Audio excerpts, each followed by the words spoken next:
Masingusgan pa sa Mandawi City LGU ang vaccination rollout karon. Taliwa nining hulga sa Omicron variant sa COVID-19. Mibalik na sa pagdawat sa mga first dosers ang Mandawi City. Adunay live report si Nico Sereno. Nico. Yes, Lan, sa labing uhing RT-PCR test results sa Dakbayan sa Mandawi kagahapon, miabot sa 34% ang positivity rate sa tanan nilang na swab test.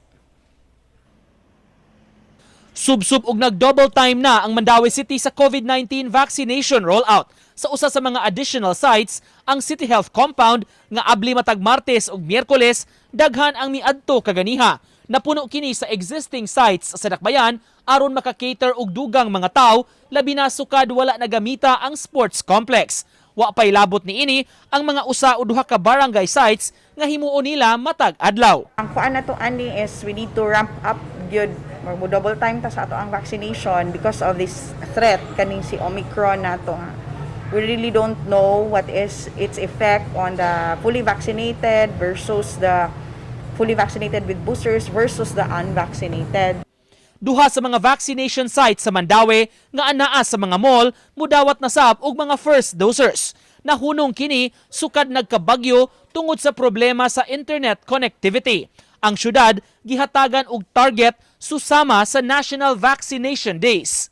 Although short gihapon mi sa katong gi-require ni national kay medyo taas naman gud ang gipangayo ni national sa amo ang per day jobs kanang murag ni focus na siya sa katong job namo nga requirement sa National Vaccination Day katong 7,000. Oo, per day. Samtang sa datos kagahapon, 92 ang nagpositibo sa Mandawi gikan sa 268 tanan nga na swab test. 34.3% ang positivity rate niini nga paghulagway sa EOC nagkataas gyud sa miaging mga adlaw. Matud nila paspas ang takod karon o community transmission. Dinha gyud siya nga kuan 27, 34 inana niya kanang usad lagi kay tungod na ay mga uban na mo-opt bitaw sila for the antigen test lang sa ilahara sa household sa nila inana niya. Lahi man gud ang counting for the positivity rate, it is the RT-PCR.